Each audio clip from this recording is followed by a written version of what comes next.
Fighting fire sure makes you thirsty, Leo muttered. Nancy froze, her fork halfway to her mouth. Jack, who is this? This is Leo, Jack said, his heart sinking. Fire? Nancy asked, her voice sharp. I dropped a cigarette in the bed, Leo said cheerfully.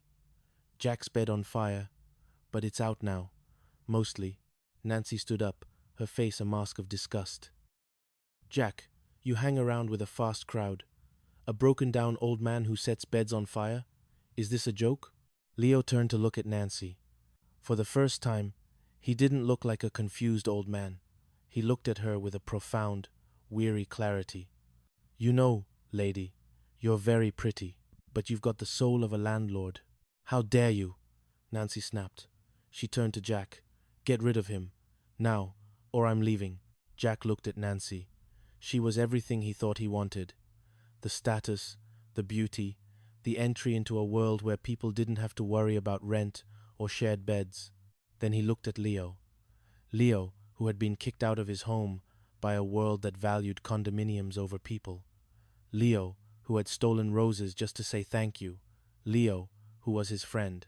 Nancy, Jack said, his voice surprisingly steady. He's not a nuisance. He's my guest. Then you've made your choice, Nancy said. She grabbed her purse. I'll see myself out. Don't call me Jack. I don't date people who collect. Strays. As the door slammed behind her, the apartment felt suddenly, jarringly quiet. Leo looked at Jack. I guess she's mad at me. Jack sat down at the table and poured himself a large glass of the expensive wine. No, Leo, she's not mad at you. She's just… Nancy, I'll go, Leo said, his voice cracking. I heard what she said. I'm a nuisance. I'll get my bag. Leo, wait. But the old man was faster than he looked. Before Jack could stop him, Leo had vanished into the night, leaving behind nothing but a half-eaten dinner and the faint scent of stolen roses. Chapter 6. The Search for Leo. When Janet and Chrissy returned from the movies, they didn't find the romantic triumph Jack had promised. They found him sitting in the dark, staring at 2 plates of cold duck and a half-empty bottle of Bordeaux. Jack? What happened? Janet asked, flicking on the light. Where's Nancy? And where's Leo? Jack didn't look up. Nancy's gone. She told me I had to choose between her and Leo. I chose Leo. Then Leo decided I was better off without him and disappeared. Chrissy gasped, her hand flying to her mouth. But he has nowhere to go. It's cold outside, and he doesn't have his newspapers. The weight of the situation hit them all at once. This wasn't a sitcom misunderstanding. This was a man's life. Jack stood up, his blazer discarded on the floor. We have to find him. I checked the hallway, the stairs. He's gone. The search lasted for hours. They combed the neon-lit streets of Santa Monica, calling out his name into the salty night air. They checked the bus station, where the fluorescent lights hummed with a lonely, desperate energy. They checked the motels with the flickering vacancy signs, and they even walked out onto the pier, where the dark waves of the Pacific crashed against the pilings. Leo Moran, Jack shouted until his voice was raw. Every old man in a plaid shirt became a beacon of hope that dimmed as they got closer. The city felt vast and indifferent, a place built for the young and the fast, where someone like Leo could simply slip through the cracks of the sidewalk and be forgotten. He's not here, Jack, Janet said softly as they stood near the edge of the water. Maybe he went to a shelter? Leo wouldn't go to a shelter, Jack said, his eyes stinging. He has too much pride. He'd rather freeze on a bench than admit he's a case.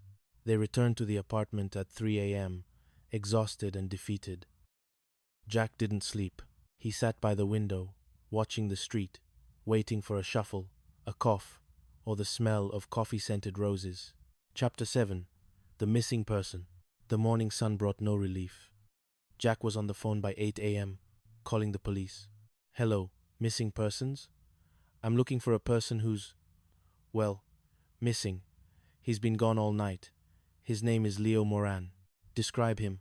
The voice on the other end said, bored and bureaucratic. He's about 5'7", grey hair, wearing a plaid shirt, long pants, brown socks. He's 75, but he doesn't like to talk about it. As Jack was describing Leo's socks, the front door creaked open. Leo Moran shuffled in, looking exactly as he had the night before, perhaps a bit more rumpled, but with a strange, energetic glint in his eyes. "Leo!" they all screamed in unison.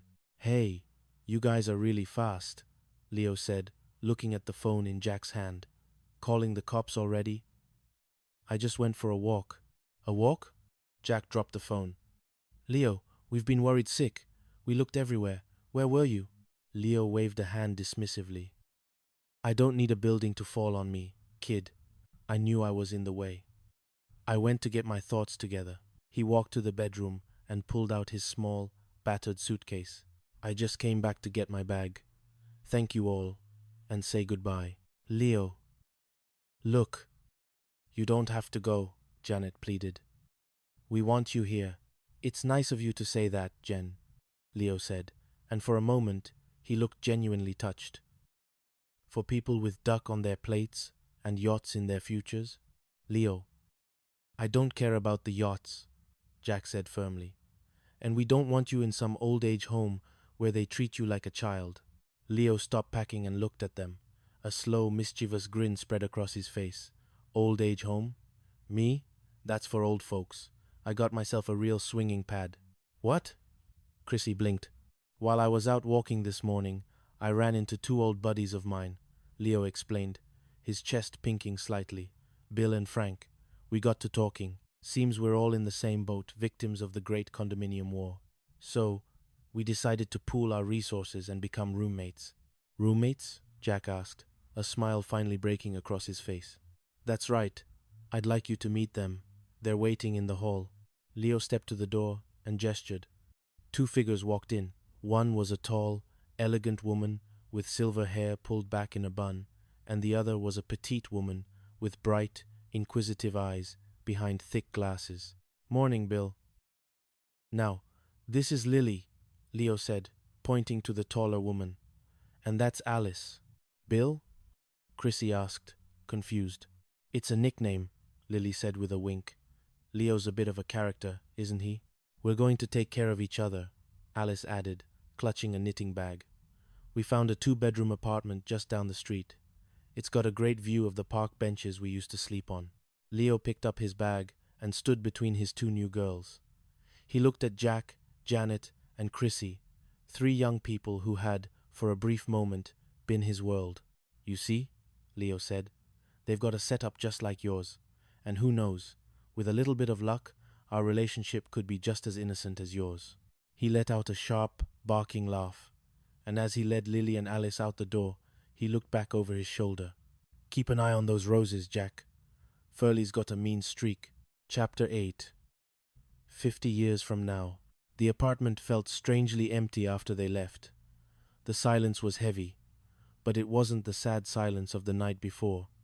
It was the quiet of a house that had just witnessed a small, quiet miracle.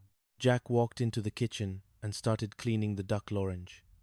He thought about Nancy Norwood, her silk dress, her yacht, her soul of a landlord. Then he thought about Leo, Bill, and Alice, marching off into their own version of a shared life. "Boy, that Leo was really a character, wasn't he?" Janet said, leaning against the counter. "Yeah," Jack said, scrubbing a pan. "He got me to thinking, though." "About what?" Chrissy asked. "I was wondering what we'd be doing 50 years from now," Jack said. He looked at his roommates. "Will we still be looking for roommates? Will we still be worrying about the bathroom schedule?" Janet laughed. 50 years from now? That's easy. You'll be a famous chef with 3 Michelin stars, and I'll be a world-renowned horticulturist with a garden that would make Furley faint." "And me?" Chrissy asked. "Chrissy, you'll still be hogging the bathroom," Jack teased. They laughed, a bright, clear sound that filled the room and chased away the last of the night's shadows. "We won't be living together in 50 years, will we?" Chrissy asked, her voice suddenly small. "Of course not," Janet said. "Life happens. We'll have families, houses, different cities." Jack paused, his hands in the soapy water. He looked around the small, cramped apartment, The mismatched furniture, the shared groceries, the chaotic energy of three lives entwined by chance and a landlord's misunderstanding. Maybe, Jack said. But wherever we are, I hope we're as lucky as Leo. I hope we find people who will let us in when the world turns into a condominium. He dried his hands and walked over to them, pulling them both into a clumsy, three-way hug. And in the meantime, does anyone want cold duck for breakfast? Only if there's no oatmeal, Chrissy said. As they sat down to eat, the sun fully climbed over the horizon, bathing Neptune Avenue in a light that was no longer running out, but just beginning. Chapter 9. The Golden Housewarming. A week had passed since Leo and his new companions, Lily and Alice, had moved into their swinging pad. The tension at apartment 201 had settled into a comfortable hum, but there was a lingering sense of curiosity. Jack couldn't shake the image of Leo navigating his new life. He felt a strange responsibility, a connection forged in the fires of a near-burnt mattress and stolen roses. "We should go see them," Jack announced one evening, while Janet was repotting a stubborn fern and Chrissy was attempting to fold a fitted sheet, a battle she was clearly losing. "Leo's place?" Janet asked, looking up. "I'll bring my homemade cookies," Chrissy chirped, "the ones that are shaped like little stars."